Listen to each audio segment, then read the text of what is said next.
होते हैं, सोचते हैं ज्यादा, हमसे ज्यादा सोचते हैं वो। उनका स्वभाव जो होता है, तो अपने बच्चे को किस तरह का काम करा सकते हैं, अपने दादा दादी के लिए एक ग्रीटिंग्स कार्ड बनवाइए कि तुम दादा दादी को बना करके ग्रीटिंग्स कार्ड दो। बच्चे को बनाना काफी अच्छा लगता है। उस दिन मैं एक कक्षा में गया था, परसों एक बच्ची जो पढ़ने में बहुत तेज नहीं है, लेकिन वो काफी अच्छा ग्रीटिंग्स बना के लाई थी दीपावली का। वो किसी और को दी थी, उसको भी अच्छा लगा, हमें भी अच्छा लगा। वो ग्रीटिंग्स लेकर के हम जब किसी को देते हैं तो क्या लगता है, अच्छा लगता है ना, अच्छा लगता है। जब देते हैं तब तो उसको सामने वाले को अच्छा लगता है। उसके बाद हम एक पिक्चर देखे थे, कौन सा पिक्चर, मुन्ना भाई एमबीबीएस, मुन्ना भाई एमबीबीएस। संजय दत्त जो एक्टर है उसमें डॉक्टरी के लिए जाते हैं पढ़ने, डॉक्टरी कम और वो कुछ ज्यादा है। लोग काफी खुश हैं, वहां के स्टाफ, वहां के नर्स, वहां के स्टूडेंट्स काफी खुश हैं कि ऐसा आया है, जादू की झप्पी देता है। क्या सतगुरु जी, जादू की झप्पी देता है। छोटे छोटे बात के लिए वो इम्प्रेस करता है उसको। वो लोग देखते हैं कि जाता है, वो लगा रहा है क्या पोछा, लोग चल देता है। जो बेचारी स्वीपर है काफी परेशान होती है, गुस्सा आता है। हमारे घर में ऐसा होता है कि जब हमारी पत्नी अथवा माँ पोछा लगा रही होती है, हम उस पे चलते हैं तो वो काफी गुस्सा आता है ना दीदी जी, आता है गुस्सा। लेकिन वो क्या करता है, उस स्वीपर को भी गले लगा करके वैसे करता है, वो काफी खुश होती है। उसको फूल पहुंचा देना, जो बीमार होते हैं, जो अपने जीवन से निराश हो गए हैं कि अब तो मैं नहीं बचूंगा, मैं ठीक नहीं हो सकता हूँ, मेरा पता नहीं क्या होगा, मेरे बच्चे का क्या होगा, मैं तो भगवान ने क्या कर दिया मेरे साथ। हम उनकी बीमारी में उनका हौसला बढ़ाएं, उनके लिए फूल लेके जाएं, खिला हुआ फूल, उनको कुछ संगीत सुना सकते हैं। मेरा भाई है सेना में, वो जब बीमार था, वो भी सुने की बड़ी बीमारी से ग्रसित था, लेकिन भगवान की कृपा, उसके हॉस्पिटल में सेना के म्यूजिशियन आते थे और आकर के उसको संगीत सुनाते थे, उसको भी, और जो थोड़ा ज्यादा क्रिटिकल अवस्था में तो वो संगीत सुनाते थे। वो तो उन मरीजों के मन में काफी उत्साह का संचार होता था। ऐसा मुन्ना भाई एमबीबीएस में भी हुआ है, गीत सुना करके। क्या हुआ था ना, हुआ था। पशु पक्षियों और जानवरों को दाना खिला करके, गर्मी का दिन होता है, पशु पक्षी पानी के लिए बेचैन होते हैं, हम भी बेचैन होते हैं। उनको कौन पानी देगा? अपने छत पर हम पानी रख सकते हैं, एक कटोरा में दाना रख सकते हैं, उनके लिए कुछ घोंसला का निर्माण कर सकते हैं। हमारे छत पर मेरा जो भतीजा है, वो टीन काट करके और एक शेड बनाया, उसमें थोड़ा सा नीचे से छोड़ दिया, उसमें पानी भर के, और बाकी टीन जो कटा हुआ था ऐसे, उस पे कबूतर और चिड़िया करके पानी पीते हैं और खुश होते होंगे ना, धन्यवाद देते होंगे कि ये छत वाला अच्छा है जिसने मेरे लिए क्या रखा, पानी रखा। हम भी ऐसा कुछ कर सकते हैं। रामचरितमानस में इस पंक्ति को थोड़ा दोहराएंगे। रामचरितमानस में गोस्वामी तुलसीदास जी ने लिखा है, परहित सरिस धर्म नहीं भाई, इसको राग में गाते हैं, आप लोग से भी अपेक्षा है। परहित सरिस धर्म नहीं भाई, परहित सरिस धर्म नहीं भाई, पर पीड़ा सम नहीं अधमाही, पर पीड़ा सम नहीं अधमाही। तो दूसरों परहित सरिस धर्म नहीं भाई, जब दूसरों की सहायता करते हैं, गरीब की मदद करते हैं, बीमार की मदद करते हैं, लाचार की मदद करते हैं, तो ऐसा धर्म दूसरा नहीं है। दिन भर में हमारा किसने किसने मदद किया, किसने हमको हेल्प पहुंचाया, या आभार पत्रिका उनके मुश्किल दिनों में उनका साथ देगी। एक आभार पत्रिका उन्हें अच्छी चीजों पर ध्यान केंद्रित करने और बुरी चीजों को भूलने में मदद करेगी। इससे उन्हें अब तक की यात्रा को प्रतिबिंबित करने में मदद मिलेगी। आभार पत्रिका रखें। हम किसी से मदद लेते हैं तो बाद में उसको थैंक यू लिख करके दें। हमारे प्रधानाचार्य जी, इनके साथ काम करने का मौका मिल रहा है हम लोगों को। इनके कार्य करने का स्टाइल, बहुत बार क्या होता है, हम किसी से मदद ले लेते हैं और बाद में भूल जाते हैं। पहले हमने चर्चा किया है, उसको भूलना नहीं, उसको हमेशा याद रखना है। तो प्रधानाचार्य जी ने उन सबको आभार पत्र लिखा, लिखित रूप से लिखा, अपने लेटर पैड पे लिखा कि जिसने हमारी नहीं हुआ जी, होगा ना, उस नकारात्मकता में से हम सकारात्मकता को ढूंढे। कोरोना महामारी भी था, सभी घर पे आ गए। एकदम आया जो मजदूर किसी फैक्ट्री में रह करके अपने मालिक के लिए काम करते थे, जिनके पास हुनर था, काबिलियत थी, सब कर सकते थे, उन्होंने एक निवेदन कलेक्टर साहब के पास किया। कलेक्टर साहब ने अवसर दिया और वो आपका अवसर में बदल गया। आज चनपटिया में काफी मात्रा में चीजों का प्रोडक्शन हो रहा है, एलईडी बल्ब से लेकर के कपड़ा लत्ता और भी कुछ। स्वेच्छा से प्रयास करें। जैसे कोरोना महामारी भी था, बाढ़ होता है, प्राकृतिक आपदा है, उन प्राकृतिक आपदा में काफी चीज बर्बाद हो जाता है, लोग असहाय होते हैं, एक एक चीज के लिए मोहताज होते हैं। कपड़ा सब बाढ़ में बह गया, सारा किताब कॉपी बह गया, सारे सब कुछ बर्बाद हो गया।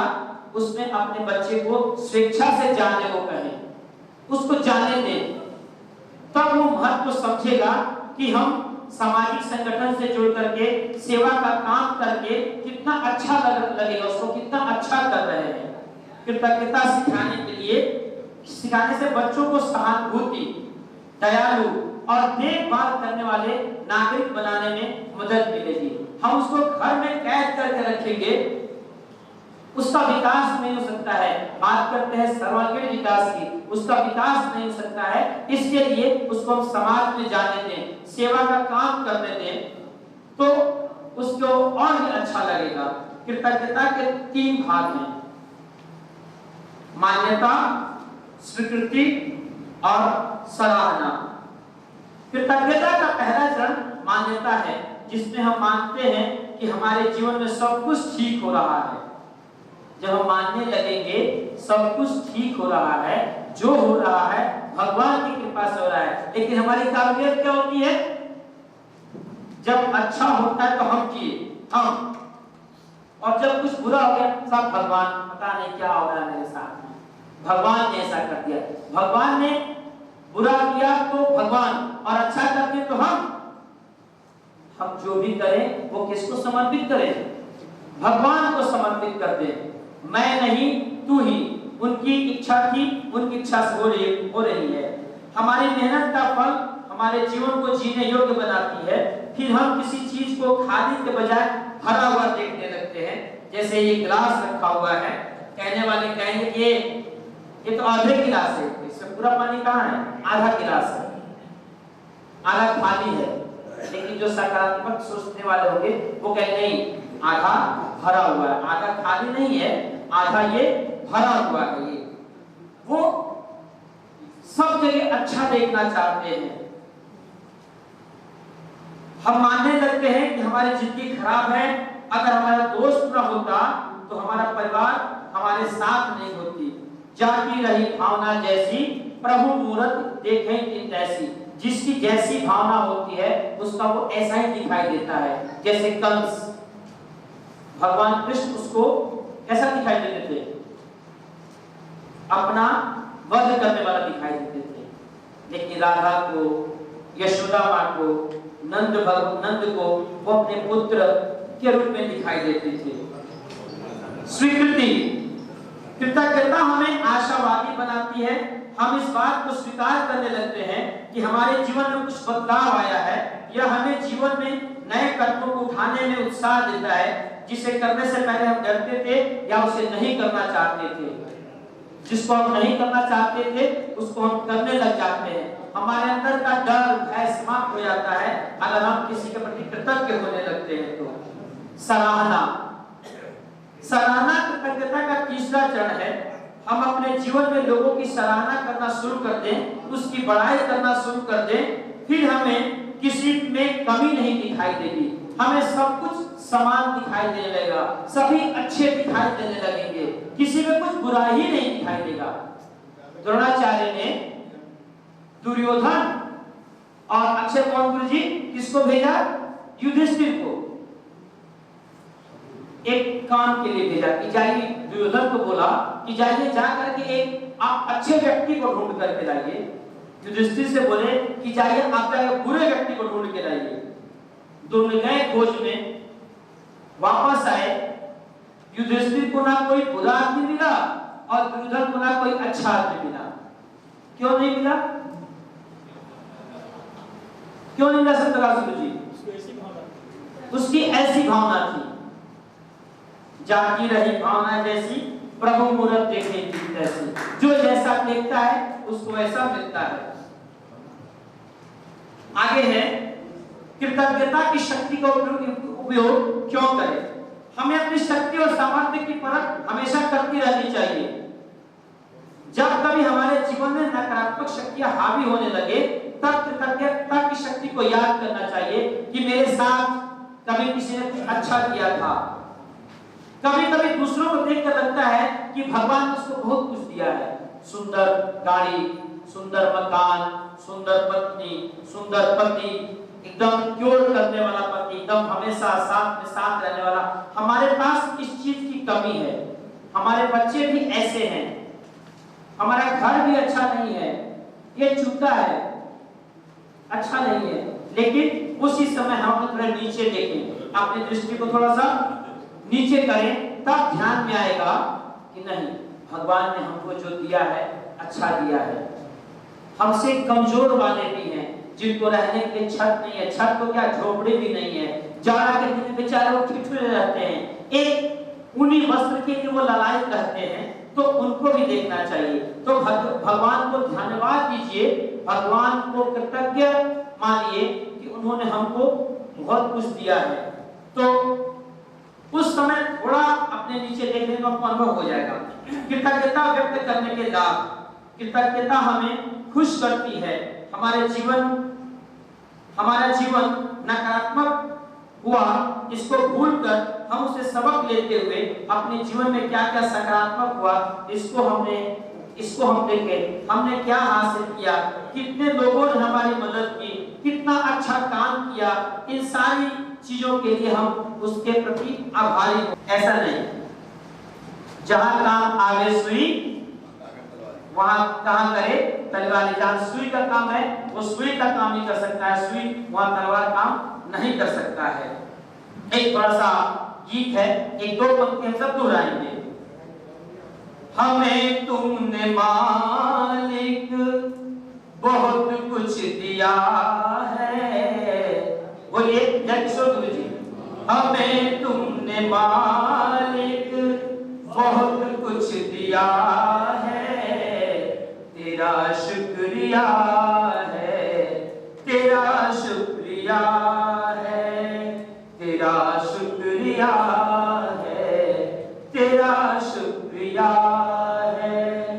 भगवान ने बहुत कुछ दिया है, भगवान की कृपा से ही बोल पा रहे हैं। रात क्या हुआ, गला बजा हुआ है, पता नहीं क्या हो गया है, कुछ दिनों से गला साफ नहीं हो रहा है, अचानक से गला बैठ गया, ऐसा आवाज आने लगा। तो लगा पता नहीं कल क्या होगा, कल तक ठीक होगा कि नहीं होगा। लेकिन धन्यवाद मेरे घर वालों को जिन्होंने मुझे चावल और मरीच उपलब्ध कराया, गर्म पानी उपलब्ध कराया, गला कुछ ठीक हो पाया। तो छोटी छोटी बातों के लिए हमारे घर के अपने बच्चे हो, माँ हो, पत्नी हो, सबको धन्यवाद जब देंगे ना तो उनको अच्छा लगेगा। पत्नी खाना बनाई, अच्छा खाना बनाई, थोड़ा सा अगर बड़ाई कर देते हैं, बड़ाई क्या स्वयं करते हैं तो अच्छा लगता है, स्वाभाविक है, वो अच्छा लगता है। मेहमान आए बढ़ाई कर दी, वाह स्वादिष्ट खाना, उंगली चाट के खाए, वाह मजा आए, ऐसा खाना तुम कभी नहीं खाए थे। आप भी फूल के थोड़ा सा चौड़ा हो जाएंगे कि वाह बहुत अच्छा। उसके बाद कृतज्ञता हमारे दिमाग को शांत करती है, कृतज्ञता हमारे जीवन में हर चीज को अच्छा दिखाती है, कृतज्ञता हमें शांत और समझदार बनाती है, कृतज्ञता हमें मुश्किलों से लड़ना सिखाती है। जिस वक्त हम काफी मुश्किल समय में होते हैं, वो कृतज्ञता, वो किया गया उपकार काफी मायने रखता है। मैं अपने से बताता हूं कि मैं किस प्रकार अपने समाज के लोगों के प्रति कृतज्ञ हूं। नजर नहीं उठाता हूं, मन में कुछ बुरे ख्याल भी आते हैं, फिर मैं सोचता हूं उसने बुरे वक्त में मेरा मदद किया। मेरे पिताजी काफी बीमार चलते थे, हार्ट प्रॉब्लम, प्रोस्टेट का प्रॉब्लम, शुगर और सब भी। पटना में भर्ती थे, उनको ब्लड की आवश्यकता थी। जो हॉस्पिटल वाला था वो बोला इंदु ब्लड की व्यवस्था करो। सर हम कहाँ से व्यवस्था करें, हम यहाँ बस हम थे और माँ थी, हमारे पास और कोई नहीं है, अतरा करो। आप करिए ना, हम तो ऐसा ही व्यवस्था करेंगे, आप करिए। वो कहीं से बेचारा ब्लड लेकर के आया, ब्लड की थैली, और कहा कि तुम इसको अपने पेट में रखो, क्योंकि नॉर्मल जब टेम्परेचर होता तब चढ़ाते हैं शायद, वो अपने पेट में रखो। मैं परेशान, बाद में बोलता ना ये ब्लड से काम नहीं चलेगा, किसी को खोजो। पटना में जो मेरे जानने वाले थे, मैंने उनको फोन किया, एक मेरे भाई आए, वो मंगलवार का व्रत किए थे, दिन भर ऑफिस में थे और भूख भी लगी होगी, व्रत में अपना वो ब्लड दिए हो, ऐसे पैसा पैसे उनको मदद किया। मैं काफी कृतज्ञ हूं उनके प्रति जिन्होंने हमारी मदद की। कभी समाज है ऊंच नीच होते रहता है, होता है ना, आज बड़ा लगाव है, ऊंच नीच होता है, लेकिन वो दिन याद करके मैं कहता हूं ना इन्होंने मेरी बड़ी मदद की है। तो एक बार आपको शांत और समझदार भी बनाती है, गंभीर बनते हैं आप। कृतज्ञता हमें मुसीबतों से लड़ना सिखाती है। एक बार ऐसे ही बहुत सारी घटनाएं आपके साथ भी घटी होगी। एक बार इसके लिए हम भगवान को पुनः धन्यवाद देते हैं और एक पंक्ति गीत के माध्यम से आपका साथ चाहेंगे बसंत गुरु जी। आसरा इस जहां का मिले ना मिले, आसरा इस जहां का मिले ना मिले, आसरा इस जहां का मिले ना मिले, आसरा इस जहां का मिले ना मिले, मुझको तेरा सहारा सदा चाहिए, मुझको तेरा सहारा सदा चाहिए, आसरा इस जहां में मिले ना मिले, आसरा इस जहां में मिले ना मिले, मुझको तेरा सहारा सदा चाहिए। बुरे समय में कृतज्ञता को नहीं छोड़े। एक पेड़ था, काफी हरा भरा था, उसमें पंछियों का घोंसला रहता ही है। वो पेड़ पर तोते रहते थे। एक दिन एक शिकारी आया, उसके तीर पे काफी जहर लगा हुआ था, विष लगा हुआ था। उसने निशाना साधा तोते को मारने के लिए, लेकिन निशाना चूक गया और वो लग गया पेड़ की टहनी। काफी गहरा भारी जहर था वो, विष। धीरे धीरे धीरे पेड़ वो सूखने लगा विष के प्रभाव से, सूखते सूखते सूखते सूखने लगा, पत्ते झड़ने लगे, फल फूल खराब होने लगे। जितने चिड़िया इस पे थी वो सभी उड़ करके दूसरे पेड़ों पे चले गए, लेकिन एक तोता था, वो उस पेड़ को नहीं छोड़ रहा था कि ना, इसने हमको सहारा दिया है, इसने हमको हमारे बुरे वक्त में हमारी रक्षा करी है, हम इसको नहीं छोड़ सकते हैं। फिर करते करते बेचारा तोता इतना जान, छोटा नन्ही जान, छोटा सा, वो कृष्णाय होने लगा, वो भी दुबला होने लगा, काफी तबीयत खराब हो गया उसका। उसकी दशा को देख के भगवान इंद्र आए और बोले इस जगह को छोड़ क्यों नहीं देते हो, ये तो पेड़ सूख गया ना, किसी दूसरे पेड़ पे चले जाओ, तुम्हारे सभी साथी चले गए हैं, तुम भी चले जाओ। तोता बोला ना, मैं नहीं जा सकता हूँ। क्यों? तो इसने मेरी बड़ी मदद की है। जब मैं भूखा था ना, इसने अपना मीठा मीठा फल मुझे खिलाया। जब मुझे गर्मी लग रही थी ना, तो मैं इसकी छाया में था, मैं इसको छोड़ के नहीं जा सकता। काफी समझाई तो भगवान वो नहीं माना। बोला ठीक है, कुछ वरदान मांग लो, भगवान आते हैं ना तो कुछ ना कुछ दे के जाते हैं। तो बोला ठीक है, आप हमको देना चाहते हैं तो इस वृक्ष को फिर से हरा भरा कर दीजिए। वो वृक्ष भगवान इंद्र अमृत के मालिक उन्होंने किया और वो पेड़ हरा भरा हो गया। अब वो पेड़ कितना आभारी रहा होगा तोता के प्रति कि जिसने एक नया जीवन दान दे दिया। आगे, विद्यार्थियों का शिक्षक के प्रति भाव कैसा होना चाहिए? प्राचीन काल में विद्यार्थी अपने शिक्षकों को गुरु अथवा आचार्य संबोधित करते थे। गुरु शिष्य परंपरा हिंदू संस्कृति की अनमोल परंपरा रही है। विद्या भारती भी इस परंपरा का वाहक है और इस परंपरा को आगे बढ़ा रहा है। गुरु पूर्णिमा के अवसर पर हम आचार्यों के प्रति भैया बहन कृतज्ञ हो, वो कृतज्ञता ज्ञापित करने का एक अच्छा दिन है। हम सभी गुरु पूर्णिमा ही मनाते हैं। विद्या भारती के लिए प्रचलन है, एक सनातन परंपरा है, प्राचीन परंपरा है, जिसके वाहक हम सभी बन रहे हैं। गुरु द्रोणाचार्य अश्वत्थामा को अर्जुन से ज्यादा ज्ञान दिए। गुरु जो होता है अपना सर्वस्व न्यौछावर कर देता है अपने शिष्य पर। पिछले सत्र में सुनील जी ने बताया कि हम सब कुछ ना दे, बच्चे को स्वतंत्र छोड़े, थोड़ा सा बताएं, हिंट्स दे, बच्चा उसके आगे करे। गुरु द्रोणाचार्य ने उसको सब कुछ दे दिया, अर्जुन को अपने पुत्र से ज्यादा दे दिया। ऐसा गुरु जीवन का योग्य दिशा निर्देशक है। गुरु हमारे जीवन के अज्ञान को दूर कर व्यवहार के अनेक विषयों का ज्ञान देते हैं।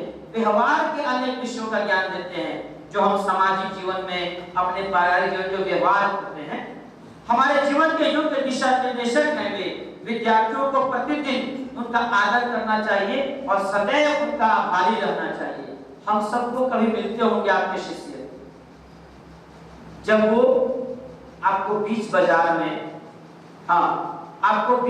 जब प्रणाम करते होंगे, आपका मन कितना प्रफुल्लित होता होगा जब आपका चरण स्पर्श होता होगा। ऐसे आप सबके साथ हुआ होगा।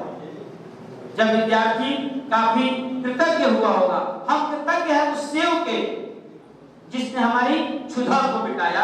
हम कृतज्ञ हैं उस संत को जिसने हमें संगीत सिखाया। हम सबके प्रति कृतज्ञ हैं, आपके प्रति भी कृतज्ञ हैं। शिक्षक का उपचारात्मक कदम, दंडात्मक नहीं। इसमें मेरी सहायता की हमारे प्रधानाचार्य जी ने। हम सब उसी के हैं, दंडात्मक नहीं, दंडात्मक को बंद हो गया है, वो उपचारात्मक। प्रधानाचार्य से हमने अपना दिखाया तो बोले नहीं उपचारात्मक। मैं आभारी हूँ प्रधानाचार्य जी का जिन्होंने इस शब्द को चेंज करा करके और मैंने उपचारात्मक इसमें शब्द को दिया। तो गुरु ब्रह्मा गुरु विष्णु गुरुदेव महेश्वर गुरु साक्षात परब्रह्म तस्मै श्री गुरुवे नमः। जीवन में हम कोई अयोग्य काम नहीं करें, योग्य कर्म नहीं करें। लेकिन मानव का स्वभाव है गलती करना। हम लाख समझाते हैं, बच्चा गलती करता है, फिर गुरुजी क्या करते हैं? अभी आपने पिछले वीडियो में देखा, वो पेरेंट्स मीटिंग में अलग अलग प्रकार के गार्जियन हैं, अलग अलग प्रकार के बच्चे भी हैं। एक अर्जित आनंद मेरे क्लास में है। फर्स्ट डे जब उसकी एंट्री हुई तो कहता है गुरुजी बोलो। अब तो मेरा नाम आलोक भारती से कटा के आया है।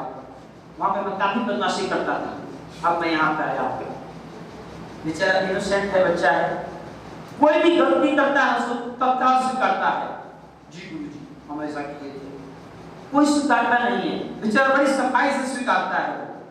पढ़ने में बेचारा ठीक नहीं था, लेकिन धीरे धीरे अभ्यास कर रहा है, कुछ ठीक हो रहा है। तो वो अयोग्य है, अयोग्यता को डालना चाहिए। हमें उसके साथ सहानुभूति पूर्वक विचार करते हुए, सहानुभूति दिखाते हुए उसके प्रति अगर हम होते हैं तो वो हमारा कृतज्ञ रहेगा, हमारा भारी रहेगा। शिक्षक से निरंतर सीखने का प्रयास करते रहे। शिक्षकों को प्रतिदिन कृतज्ञता से नमस्कार करें, ऐसा पॉइंट्स है। आगे है, बच्चों में कृतज्ञता का भाव जागरण कैसे करें? समाज के प्रति कृतज्ञता। अरस्तु ने कहा है मनुष्य क्या है? सामाजिक प्राणी है। मनुष्य सामाजिक प्राणी है। उसका निरंतर विकास समाज में ही होता है।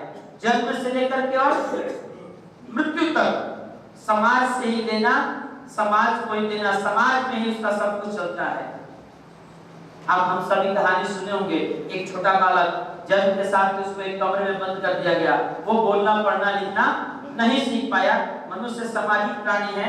अगर समाज में है तो समाज के प्रति उसका बहुत सारा दायित्व है।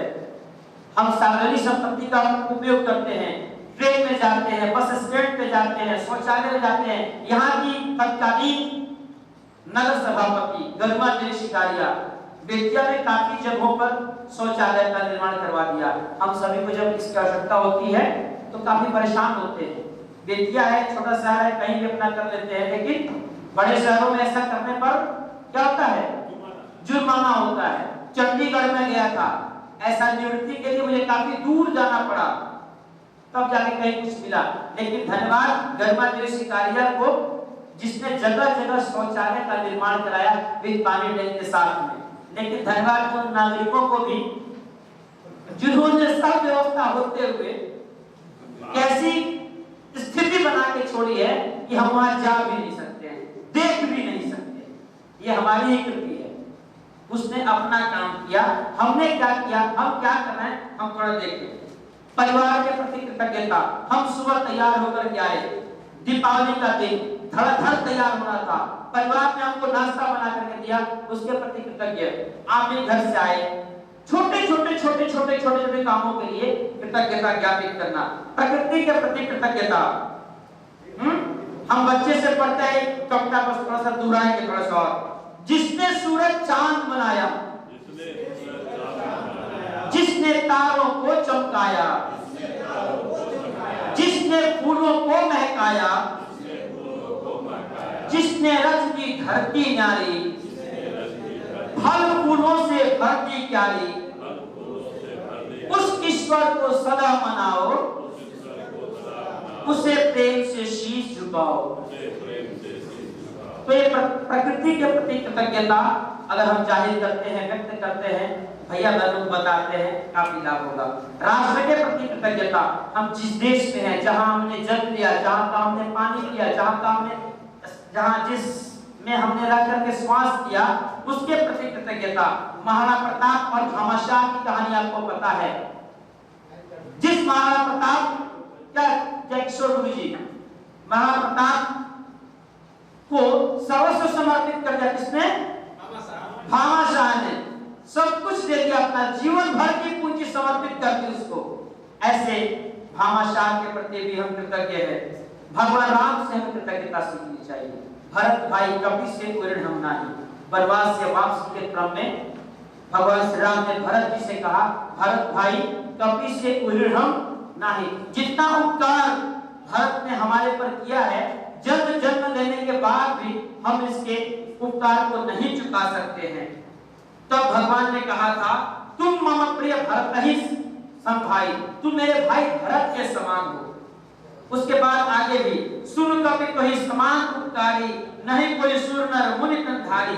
प्रति उपकार करूं का तोरा, प्रति उपकार करूं का तोरा, सन्मुख होय न सकत मन मोरा। आगे भी, सुन सुख होय पूर्ण में नाही, देखूं करी विचार करमाई। तो अपने मन में विचार करके देखो ना, क्या मैं तुम्हारे से उल्ट हो सकता हूं? नहीं हो सकता हूं। आगे समझ हो गया है? अच्छा कोई बात नहीं। अंतिम 4 पंक्ति निष्कर्ष, अंतिम 4 पंक्ति। कृतज्ञता अभिव्यक्त सबको करना चाह रहा हूं, आभारी हूं, आभार अर्पित कर रहा हूं।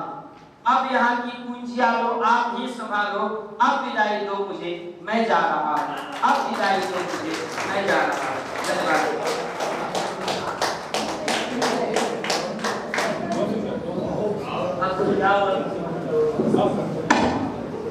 बहुत बहुत धन्यवाद इंदुभूषण जी को। इस चौथे सेशन में आज के बहुत ही महत्वपूर्ण टॉपिक है using teacher energised resource manual science. इस विषय पर अपने विचारों को प्रतिपादित करने के लिए हम सबके समक्ष अपने science teacher Shri Jogeshwar. Learning में टीचर का एक महत्वपूर्ण स्थान है। The teacher plays an important role in the process of learning and he is the centre point between the people and the society. So the role of teacher is very energetic in the sense that if the teacher wants to make the students understand all the topics and the subjects, it is very easy for him. So we should keep in our mind that the role of teacher is very important, and so the topic is going to be focused by our very senior teacher, Mr. Jogeshwar Srivastava. Please come in. Give him big hands, please.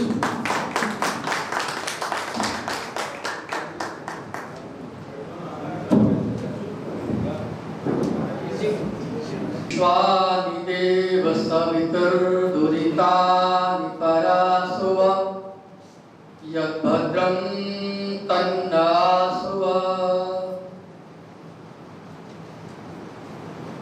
विश्व के समस्त दिशाओं से श्रेष्ठ विचार अच्छे हमारे अंदर आए, सारी बुराई हमसे बाहर निकले। नमस्ते to all the participants and really very proud of our SDLC Dr. Manoj Kumar Mishra, who has done all the preparations for this in-house training program.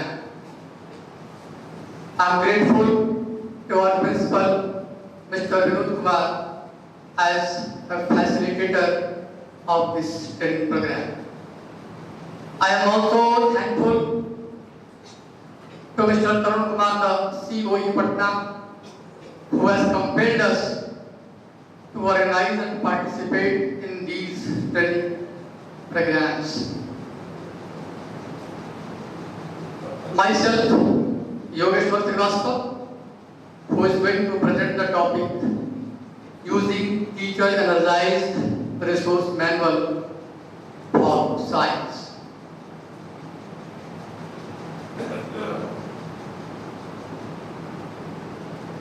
I would like to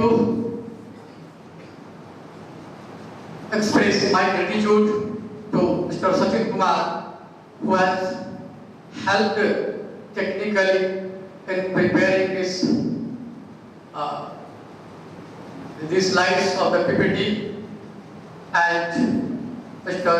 Praveen Kumar, who is operating and showing the slides on the projector screen. I think the topic is such that I would not like to express in English, but I would like to tell in Hindi, mostly in Hindi, because Hindi is my national language, our national language, and Hindi is the Hindi of Atma. जैसा कि हम लोग जानते हैं, ये सारे के सारे ट्रेनिंग प्रोग्राम्स क्यों किए जा रहे हैं? वास्तव में जब राष्ट्रीय शिक्षा नीति 2020 बनकर तैयार हुई और हम लोग के सामने आई, तो उस नीति को एकदम निचले स्तर तक लागू करना सरकार का और हम सब का एक दायित्व है, और इसी के तहत CBSE के द्वारा प्रयास किया जा रहा है और अन्य जितनी भी एजेंसीज हैं वो सरकार से प्रेरित होकर के ये ऐसे ट्रेनिंग ऑर्गेनाइज कर रहे हैं और उसके लिए हम सब तैयार होते जा रहे हैं। तो आइए हम सब सबसे पहले इस राष्ट्रीय शिक्षा नीति 2020 के कुछ खास सिद्धांतों और चुनिंदा पहलुओं पर विचार करते हैं, एक विहंगम दृष्टि उस पर डालते हैं, क्योंकि हमारी बात उसी के साथ आगे बढ़ने वाली है। पहला बिंदु है, इसको कहते हैं aim of education as per NEP 2020। उसका पहला बिंदु है कंसेप्ट बिल्डिंग और धारणात्मक समझ पैदा करना। ये टीचिंग लर्निंग के प्रोसेस में हम जिनको पढ़ा रहे हैं, जिनको किसी भी प्रकार की शिक्षा दे रहे हैं, जिस विषय की शिक्षा दे रहे हैं, उस विषय के मर्म को वे समझ रहे हैं कि नहीं, ये बहुत बड़ी बात है। बातों को याद कर लेना, रट लेना, कुछ एप्लीकेशंस जो दिए गए उनका केवल उपयोग कर लेना जो बताए गए हैं, यह पर्याप्त नहीं है। जैसे कोई फॉर्मूला होता है, फॉर्मूला के सारे अब लोग मैथमेटिक्स सॉल्व कर लेते हैं, लेकिन अगर फॉर्मूला कैसे डिराइव हो ये पता लग जाए तो उससे संबंधित जितनी भी बातें होंगी, जितनी भी समस्याएं आएंगी, उन समस्याओं का समाधान विद्यार्थी बड़ी आसानी से कर पाएगा। इसलिए अवधारणात्मक समझ पैदा करना बहुत बड़ी जरूरत है। दूसरा बिंदु है promoting creative and critical thinking, रचनात्मक और तार्किक सोच का विकास करना। अगर क्रिएटिविटी नहीं आए और किसी भी चीज के समालोचना, उसकी अच्छाइयों बुराइयों को समझने की क्षमता अगर अर्जित नहीं कर पाए तो भी शिक्षा किसी काम के नहीं देगी। तीसरा बिंदु है, तीसरा सिद्धांत है डेवलपमेंट ऑफ लाइफ स्किल्स, जीवन कौशल का विकास करना। अगर जीना है तो जीने की कला भी आनी चाहिए। हर पग पर चैलेंजेस हैं, समस्याएं हैं और उनसे भाग नहीं सकते, समाधान तो करना ही होगा और इसके लिए हमारे अंदर क्षमता आनी चाहिए, नई जनरेशन में वो क्षमता आनी चाहिए। तो आखिर ये उपर्युक्त है, ये तीन सिद्धांत है, तीन बिंदु, अगर इनको अध्ययन अध्यापन में शामिल कर दिया गया और विभिन्न कार्यविधियों से इसके सहारे बालक बालिका में विकास हो भी गया तो उसका उद्देश्य क्या है। जैसे हम लोग कहीं मान लीजिए दिल्ली जाना हो तो बीच में कई सारे स्टेशन मिलेंगे, हर एक स्टेशन को पार करते हुए हमें जाना है। थोड़ी दूर लगेगा कि अगर हम बेतिया से चले हैं तो एक अगला डेस्टिनेशन मिलेगा नरकटियागंज होगा, एक लगेगा गोरखपुर होगा। फाइनल डेस्टिनेशन हमारा दिल्ली है, लेकिन रास्ते में ये पड़ाव मिलेंगे और इनका अपना महत्व है।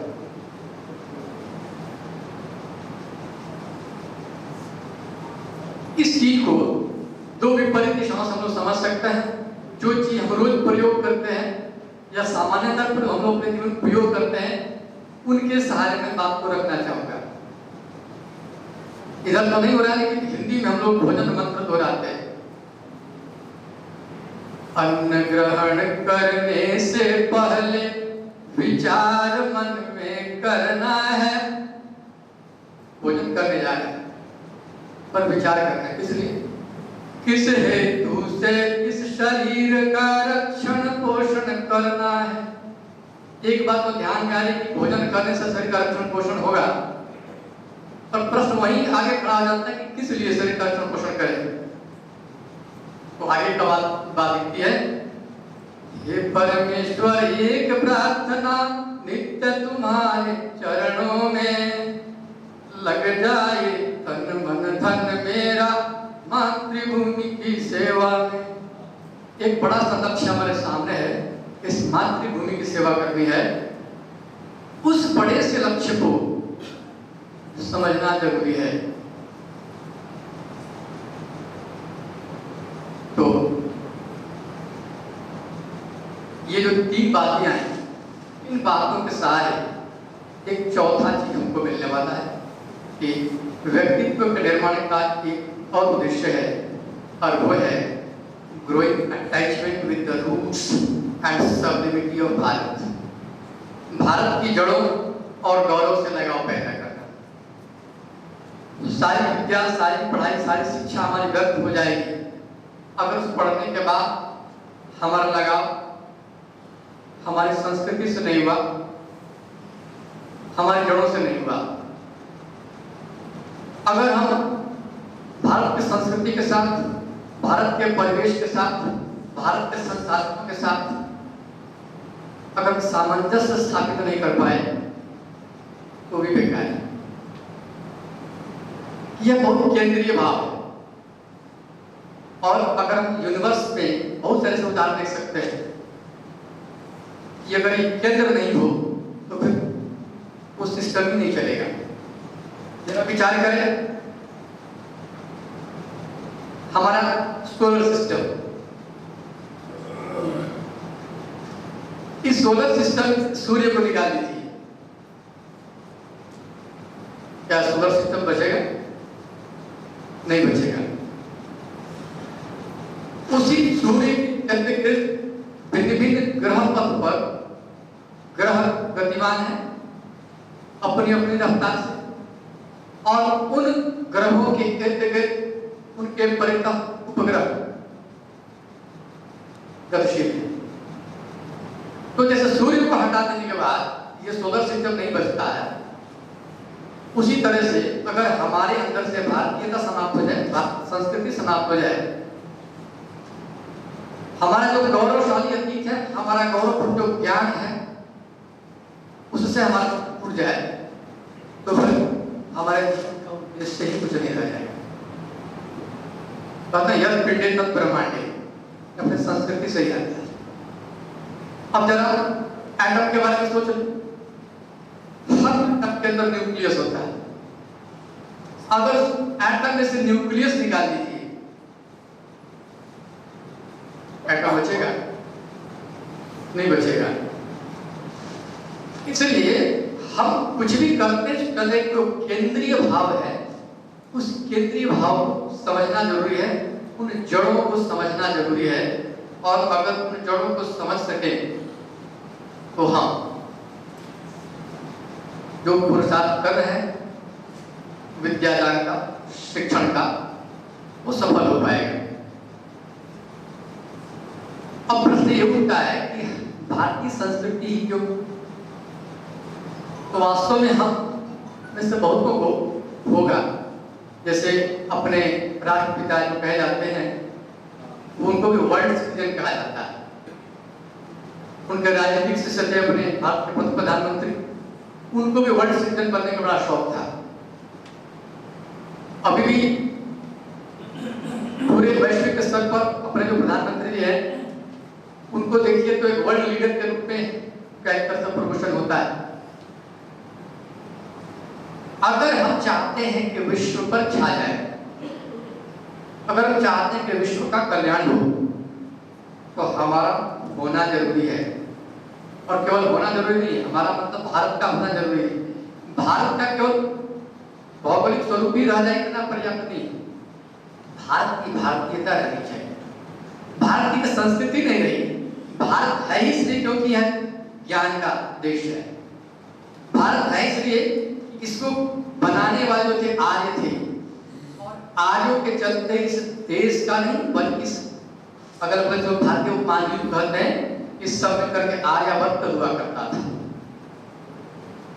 तो अगर हम विश्व का कल्याण चाहते हैं तब अपना न केवल अस्तित्व होना जरूरी है, न केवल जीवित रहना जरूरी है, बल्कि जीवंत होकर जीवन होना जरूरी है। और इस जीवंतता के लिए हमें क्या करना होगा? वो जो करना चाहिए हम लोग भूल गए, और वो चीज है सीखने की प्रवृत्ति का विकास, डेवलपमेंट ऑफ लर्निंग एटीट्यूड। आप अनुभव करते होंगे क्लास में कोई छोटा सा टॉपिक कुछ गतिविधि करने भैया बहनों को देते हैं, उनमें से कुछ करते हैं, बाकी भागना चाहते हैं, इग्नोर करना चाहते हैं, उनको छोड़ दें। हम सब अपने आप को कोई हमारे सामने काम करता है, कोई चले जाता है, हम इसे उसको बड़ी इजीली एक्सेप्ट कर लेते हैं, पर कुछ लोग उससे बचना चाहते हैं, मतलब सीखने से भागते हैं। ये सीखने की प्रवृत्ति जो हमने खो दी है, हमारे अंदर सीखने की जो क्षमता है वो क्षीण हो गई है, उसका कारण क्या है? कई ऐसी चीजें हैं जो लोग ऐसे नकल कर लेते हैं। अच्छा, उनके पास बहुत बढ़िया मोबाइल है, मेरे पास भी रहना चाहिए। अरे उस मोबाइल में क्या क्या चीजें हैं, वो किन किन चीजों का इस्तेमाल करते हैं उनको मालूम नहीं है। हम रखे हुए हैं, हमारे गहना से भी बनकर चीज है वो दिखने की चीज में नहीं अंदर होता है, पर उसका उपयोग नहीं जानते। तो हम लोग नकल तो करते हैं, पर उसके लिए क्यों नकल कर रहे हैं ये भी हमारे अंदर समझ नहीं। इसका कारण क्या है? हमारे अंदर सीखने की प्रवृत्ति कैसे क्षीण हुई, इसको अगर हम लोग समझेंगे नहीं तो फिर उसके विकास की प्रक्रिया भी हम नहीं कर पाएंगे। जिस रास्ते से हम आए थे हमें उसी रास्ते से लौटना है, क्योंकि मंजिल वही है। 1857 का स्वातंत्र समर चल रहा था और उस बीच में तत्कालीन ब्रिटिश सरकार को समझ में आ गया था कि भारत के लोगों को काबू में रख पाना बड़ा मुश्किल है। समझ में उनको पहले से ही आ गया था, 1830-32 के आसपास। उस समय से वो तैयारी कर रहे थे और करते करते 1861 में भारत में लॉर्ड मैकाले के द्वारा एक शिक्षा नीति लागू की गई। भारत की स्वतंत्रता के बाद, स्वतंत्रता कहीं स्वाधीनता आप लोग सोच सकते हैं, उस स्वाधीनता के बाद भी वो प्रतीक्षा करनी पड़ी तो भारत की पहली शिक्षा नीति है।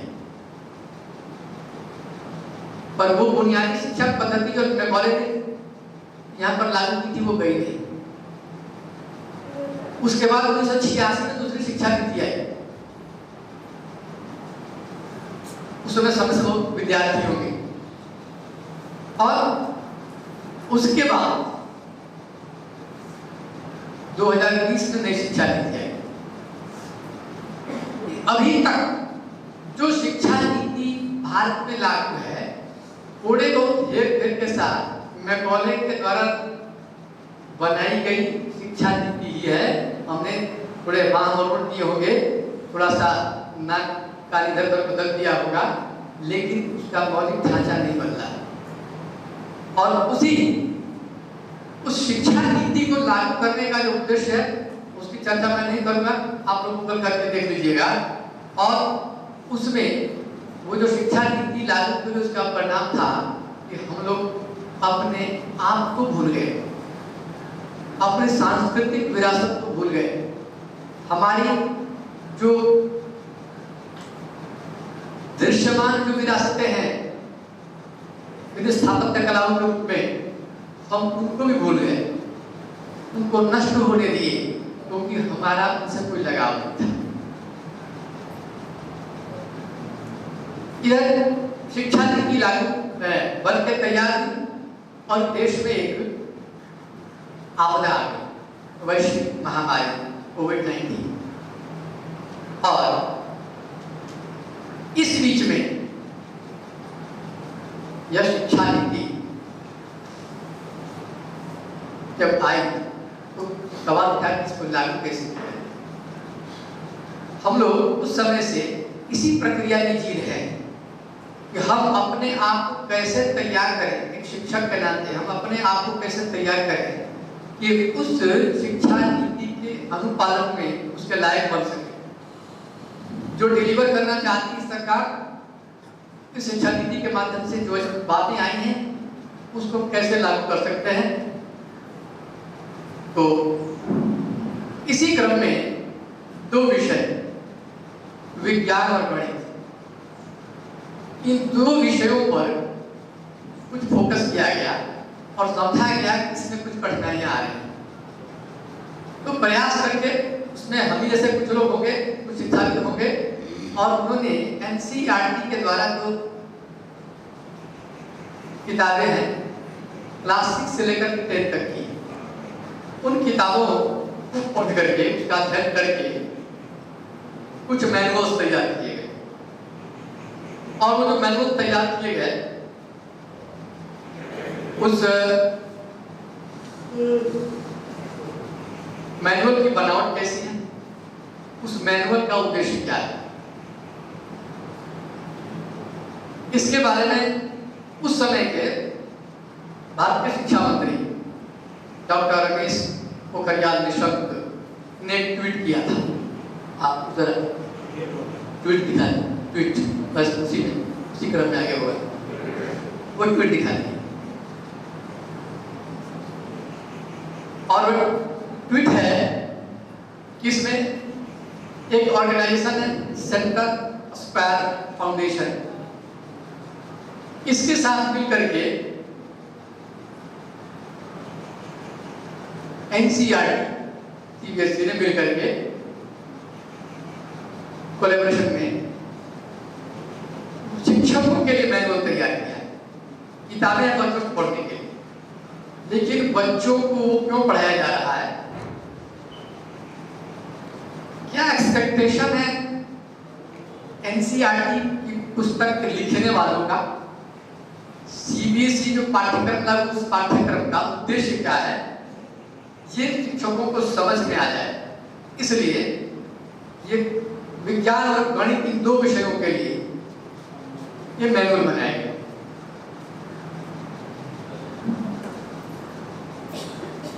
उस मैनुअल को कहा गया टीचर एनर्जाइज रिसोर्स मैनुअल।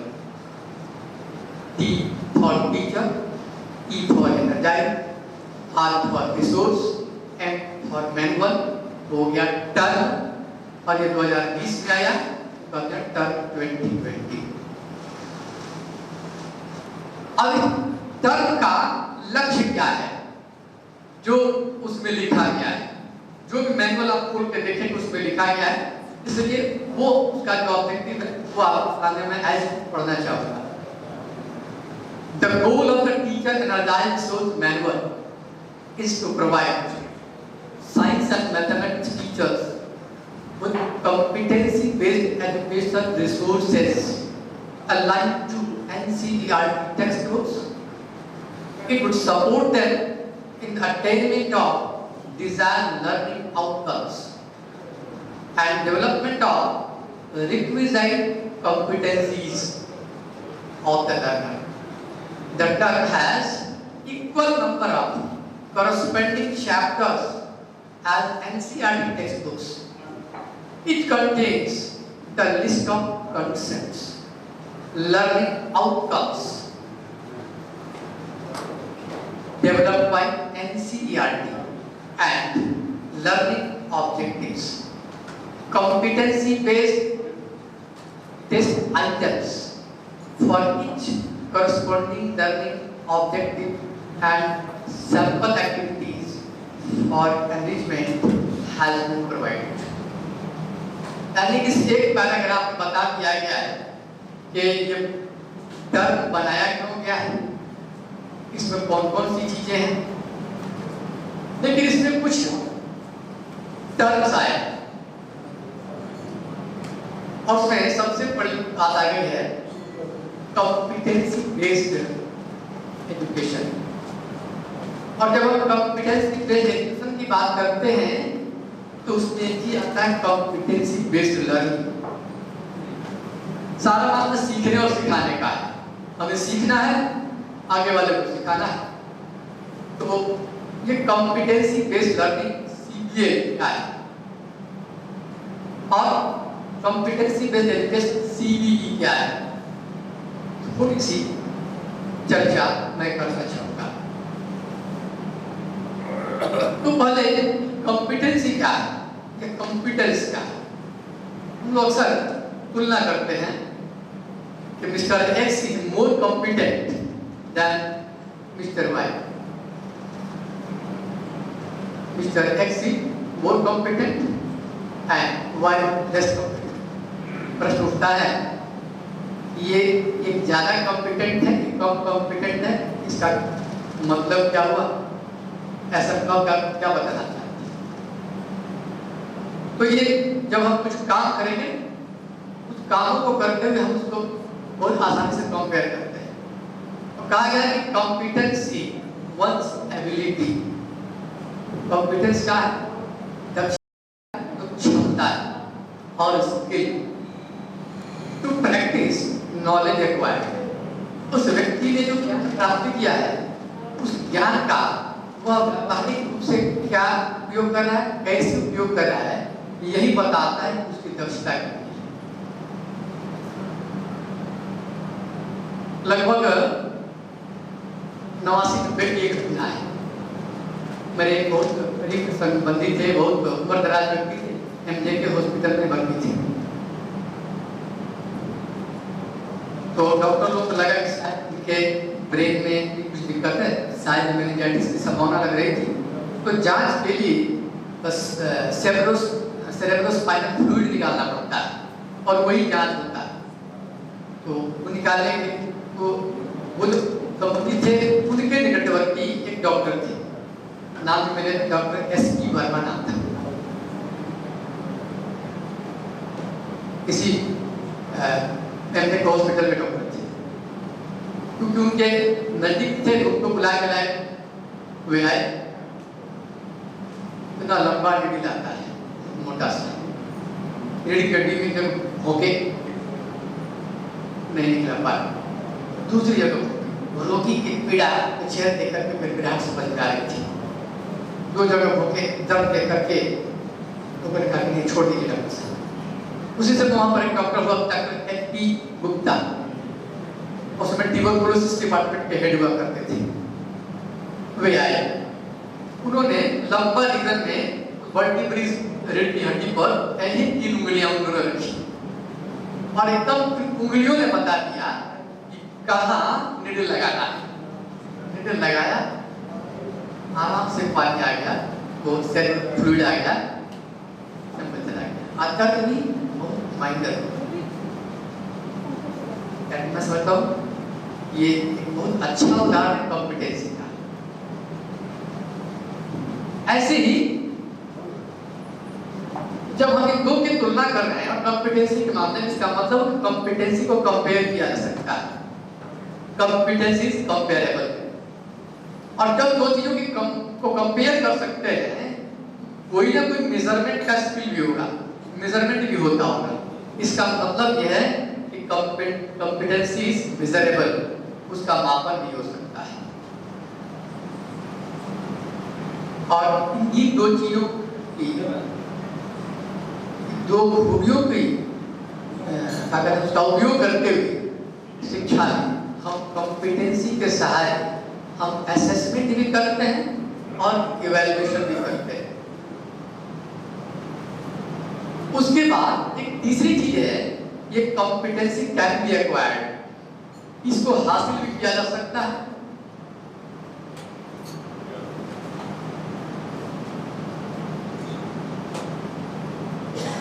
कैसे हासिल करेंगे? सीख कर। Competency based learning is a learning approach where a learner moves from a learning level to higher one by demonstrating previous level। हम लोग जो परीक्षा देते हैं, एक साल परीक्षा लेने के बाद हम यही तो एसेस करते हैं कि एक साल में उसकी क्षमता में कितना विकास हुआ और वो आगे जाने लायक रहते हैं, और इसको कर करके हम अपने साथ क्लास में भेज देते हैं। पर जरूरी नहीं है कि ये काम एक साल के बाद। हर व्यक्ति की लर्निंग एबिलिटी अलग अलग है, कॉम्पिटेंस अलग अलग है। तो कोई पहले सीख सकता है, कोई बाद में सीख सकता है। जो पहले सीख ले उसको पहले आगे भेजा जा सकता है, तो बाकी को सीखने में मदद भी कर सकता है। और यही प्रक्रिया अपने गुरुकुलों में पहले हुआ करती थी, और उसमें जो विद्यार्थी हुआ करते थे वही शिक्षक भी हुआ करते थे। उनके अंदर किसी खास विषय के प्रति विशेष लगन होती थी, उससे सीखने की ज्यादा क्षमता, तो सीख करके आगे बढ़ते थे और अपने जूनियर स्टूडेंट्स को सिखा देते थे। तो वहां पर कम शिक्षक में अधिक विद्यार्थी पढ़ते थे और उनके अंदर ये जो मौलिक गुणों का विकास बहुत अच्छी तरीके से होता था। अब दूसरी बात है कॉम्पिटेंसी बेस्ड एजुकेशन। उस कॉम्पिटेंसी बेस्ड एजुकेशन में बहुत संक्षेप में कहूँगा तीन चार बातें बहुत महत्वपूर्ण है कि एक कंटेंट पढ़ाया क्या जा रहा है, जिसको फैसिलिटेट करते हैं पढ़ने के लिए जो लर्नर्स हैं उनको किस कंटेंट प्रोवाइड करते हैं। पहले ये सोचा था कि ढेर पढ़ा दी, जैसे हमारी माताएं होती कि बच्चे को ढेर खिला दी। एक कहावत भी था, खाएगा बड़े बड़े कौन तो पाएगा दुनिया में और ग्रह का भूकंप हो रहा है। ये क्या कहते हैं, वो ज्यादा क्वांटिटी और इसी के चलते हम लोग ये देखा करते थे कई बार सिलेबस ज्यादा होता था और 10 पूरा भी नहीं होता था। तो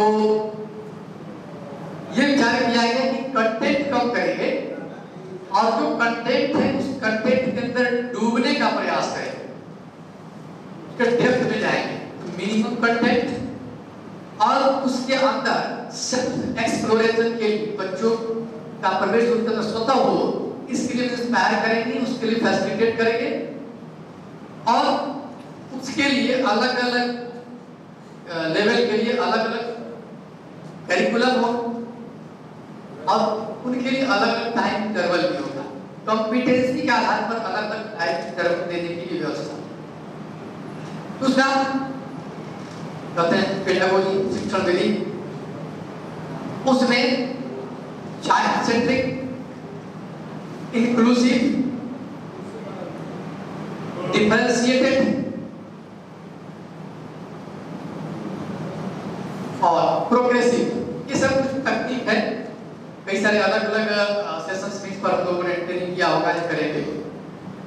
और इतने के बाद बच्चों का मूल्यांकन करते जाएंगे कि वो कितना आगे बढ़ रहा है, असेसमेंट करना। अब असेसमेंट के लिए भी अलग अलग टेक्निक्स हैं और उसने सीखा तो उसका रिजल्ट क्या है, क्या सीखा, लर्निंग आउटकम्स। अब ये लर्निंग आउटकम है, एक टर्म के अंतर्गत आया था। अभी हम लोग आगे बढ़ेंगे, उसमें इनकी आवश्यकता हमें पड़ने वाली है। अब ये चीज अभी आपके सामने एक चित्र है, उसमें लर्निंग आउटकम्स के बारे में एक तरह से उसका विस्तार है, कहां से शुरू होता है, फैलाव कहां तक जाता है। अभी हम लोग ऊपर से नीचे आ रहे हैं, हम राइट टू लेफ्ट आ रहे हैं। डिजाइन जो किया गया है, शिक्षा नीति डिजाइन की गई।